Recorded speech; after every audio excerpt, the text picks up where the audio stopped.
स्वागत है आप सभी का हमारे चैनल पे। और आज हम पढ़ेंगे बीएड फोर्थ सेमेस्टर का, जो हमारा फर्स्ट क्लास होने वाला है। फोर्थ सेमेस्टर का फर्स्ट पेपर है, उसको हम पढ़ेंगे, जो कि हमारा हेल्थ एंड फिजिकल एजुकेशन है। और इसके कुछ एम्स है। ये हमारा सिलेबस का मैंने पेज लगाया है ताकि आप लोग समझ जाओ कि हम फर्स्ट टॉपिक कवर करने वाले हैं।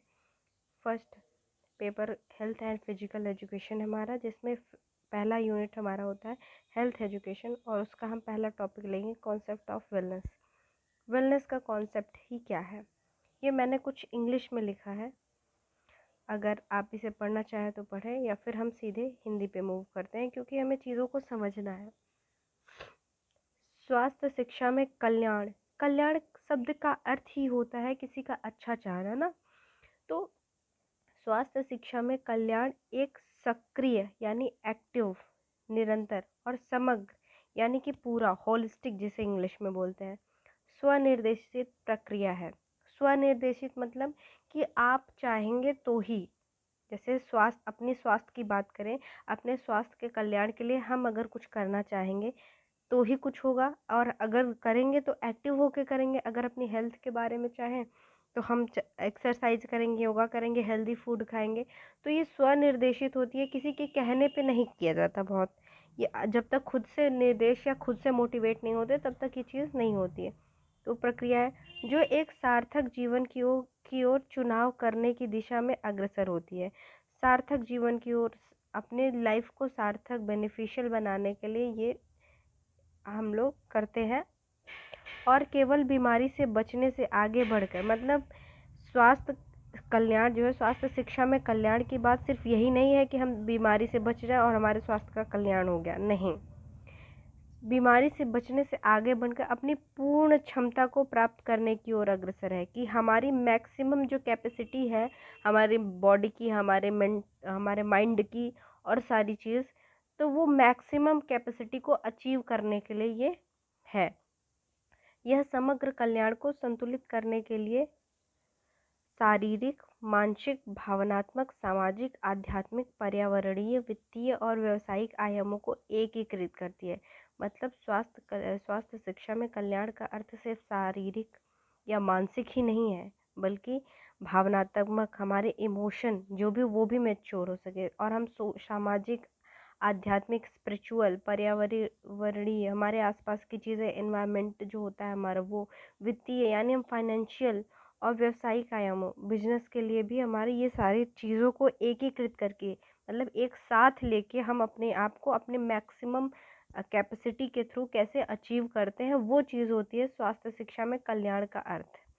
आई होप समझ में आया होगा। नहीं तो एक बार थोड़ा सा हल्का सा बताना चाहूँ तो स्वास्थ्य शिक्षा में कल्याण का अर्थ सिर्फ बीमारियों से दूर रहना नहीं, बल्कि अपने आप को सभी क्षेत्रों में, कौन से, शारीरिक, मानसिक, भावनात्मक, सामाजिक, आध्यात्मिक, पर्यावरणीय, वित्तीय, व्यावसायिक आयाम, इन सभी क्षेत्रों में अपनी मैक्सिमम कैपेसिटी, अपने अधिकतम क्षमता को की ओर अग्रसर होकर कार्य करना, ठीक है, वो हमारे स्वास्थ्य शिक्षा में कल्याण का अर्थ होता है। और ये एक सक्रिय, समग्र और स्वनिर्देशित प्रक्रिया है।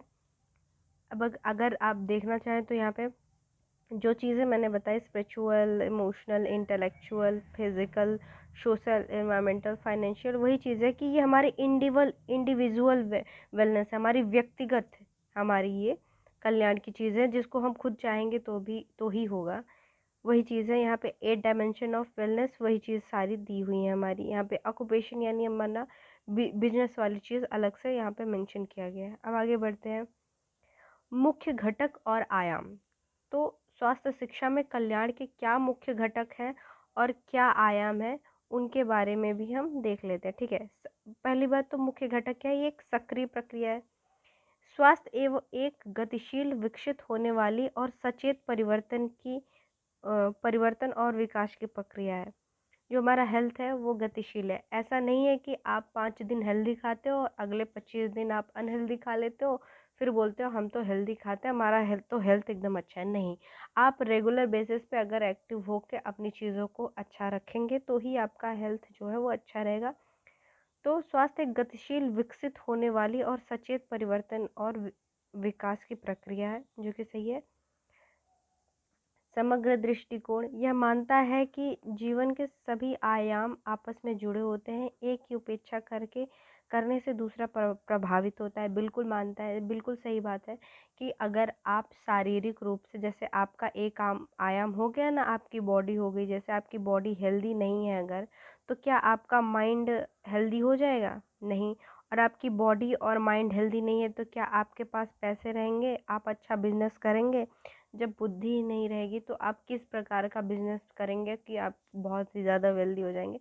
तो देखा जाए तो सारी चीज़ें एक दूसरे से पूरी तरीके से कनेक्टेड है।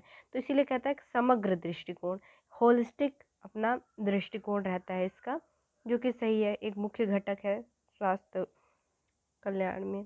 ठीक है, स्वास्थ्य के आयाम, तो इसके आयाम मॉडल भिन्न भिन्न हो सकते हैं लेकिन आमतौर पर निम्नलिखित शामिल होते हैं। क्या क्या आयाम है? जैसे शारीरिक आयाम है स्वास्थ्य का, नियमित व्यायाम, पोषण और नींद, ये ज़रूरी होता है हमारे स्वास्थ्य के लिए।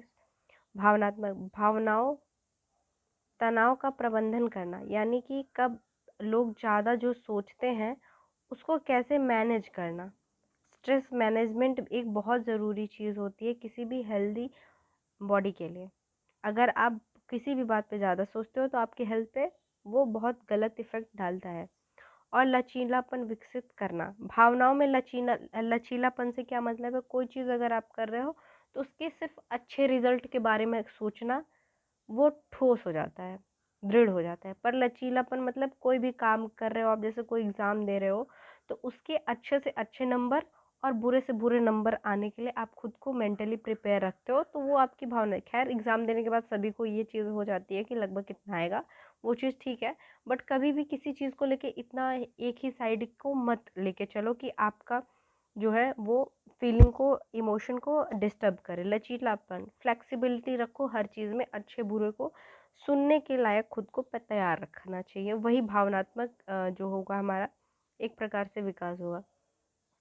सामाजिक आयाम क्या होता है? रिश्तों को पोषित करना और एक सहायक समुदाय का निर्माण करना। तो जो हमारा स्वास्थ्य में कल्याण की बात की जा रही है तो वहाँ पे सोशल चीज भी एक्टिव है कि रिश्तों को पोषित करना। एक्टिवली आप अपने जो भी रिलेशंस है उनको भी पोषित करेंगे, यानी अपना वक्त देंगे, अपना संबंध अच्छा रखेंगे और एक सहायक समुदाय का निर्माण करना। बौद्धिक, रचनात्मक सोच, जिज्ञासा और आजीवन सीखने की प्रवृत्ति। जो बुद्धि का विकास होगा हमारे कल्याण के लिए, उसमें रचनात्मक सोच होनी चाहिए, जिज्ञासा, किसी भी चीज़ को जानने की इच्छा रखना और आजीवन सीखने की प्रवृत्ति। कोई भी चीज़ पीछे सीखने के लिए पीछे नहीं हटना, हमेशा एक्टिवली कोई भी चीज़ सीखने के लिए तत्पर रहना। और अगला आयाम है आध्यात्मिक, स्पिरिचुअल, उद्देश्य, अर्थ और आंतरिक सामंजस्य की खोज। कोई भी कार्य कर रहे हो तो उसका उद्देश्य क्या है, उसका अर्थ क्या है, और जो हम कार्य कर रहे हैं उससे हमारे मन को, हमारी आत्मा को क्या लाभ है, या ये कार्य हमारे लिए उचित है या नहीं, इसका जो आंतरिक सामंजस्य है इसकी खोज करना आध्यात्मिक पर्सपेक्टिव को वो रिलेट करता है। अगला आयाम है पर्यावरण, प्रकृति के साथ सामंजस्य और सुरक्षित वातावरण में रहना। ये सभी को करना चाहिए, प्रकृति के साथ अपना बैलेंस बना के रखना और सुरक्षित वातावरण में रहना। ठीक है। और व्यावसायिक क्या होता है? व्यावसायिक काम में संतुष्टि और संवर्धन। जो भी आप काम करें वो अच्छे से करेंगे तो ही संतुष्टि आएगी और लगातार आगे बढ़ेंगे तो अच्छा रहेगा। ये नेक्स्ट टॉपिक है, इसको मैं हाईलाइट करना भूल गई हूँ। वित्तीय,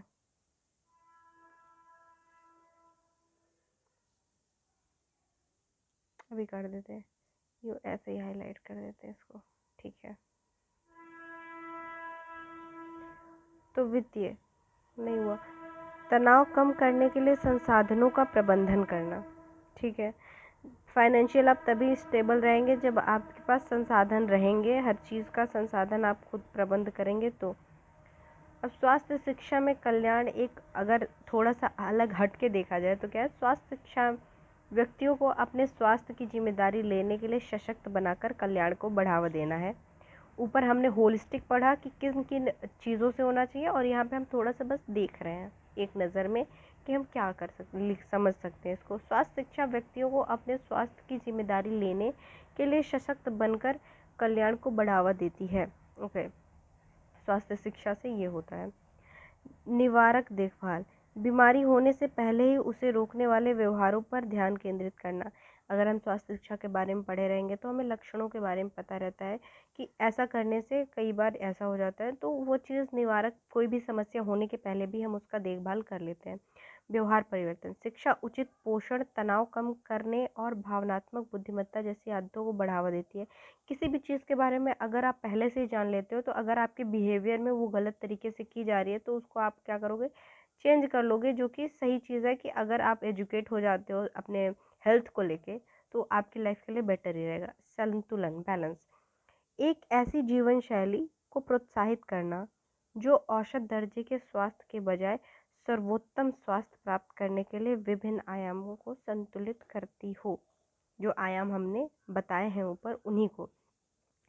तो स्वास्थ्य शिक्षा में कल्याण का एक ही मुख्य उद्देश्य, या कह सकते हो एक जो मेन चीज़ है, एक ऐसी जीवन शैली, एक ऐसी लाइफस्टाइल को प्रोत्साहित करती है, बढ़ावा देती है, जो औसत दर्जे यानी एवरेज लेवल से हट के उच्चतम सर्वोत्तम स्वास्थ्य प्राप्त करने की विभिन्न आयामों को संतुष्ट करती है। जो भी हमारी चीज़ें, जो भी आयाम हमारे हेल्थ को सर्वोत्तम बनाते हैं, उन चीज़ों को प्राप्त करने के लिए हमें हमेशा प्रोत्साहित करती है, बढ़ावा देती है। ठीक है, अब एक चीज़ लास्ट में देख ले रहे हैं। स्वास्थ्य को केवल बीमारी की उपस्थिति या अनुपस्थिति के बजाय एक निरंतर प्रक्रिया के रूप में देखने से स्वास्थ्य शिक्षा बेहतर जीवन गुणवत्ता के लिए आवश्यक ज्ञान और कौशल प्रदान करती है। जो हमारी हेल्थ होती है, केवल बीमारियों से दूर रह रहे हैं तो इसका मतलब ये नहीं कि हम एकदम अच्छा स्वास्थ्य लेकर चल रहे हैं। खैर, आज के लाइफ में तो ये भी बहुत है, क्योंकि लोगों के पास समय नहीं है कि वो ध्यान दें, पर वो अगर अपना डाइट जो है, अपना खाना जो है वो संतुलित ले, संतुलित आहार करें और उन्हें किसी भी पोषण की कमी ना हो, तो वो अच्छी चीज़ है। पर जो हमारे स्वास्थ्य शिक्षा में कल्याण की बात की जा रही है, वहाँ पे सिर्फ बीमारियों से दूर रहना ही हमारा उद्देश्य नहीं होता है स्वास्थ्य शिक्षा में। उसके बजाय निरंतर प्रक्रिया के रूप में देखने से है, जो रेगुलरली एक्टिवली पार्टिसिपेट करते हैं इन चीज़ों में। स्वास्थ्य शिक्षा बेहतर जीवन गुणवत्ता के लिए आवश्यक ज्ञान कौशल प्रदान करती है। तो स्वास्थ्य शिक्षा वही है जो हमारे लाइफ में सबसे अच्छी गुणवत्ता और बेहतर ज्ञान और उन चीज़ों से रिलेटेड कौशल हमें देती है, अपने हेल्थ से रिलेटेड, उसी को हम स्वास्थ्य शिक्षा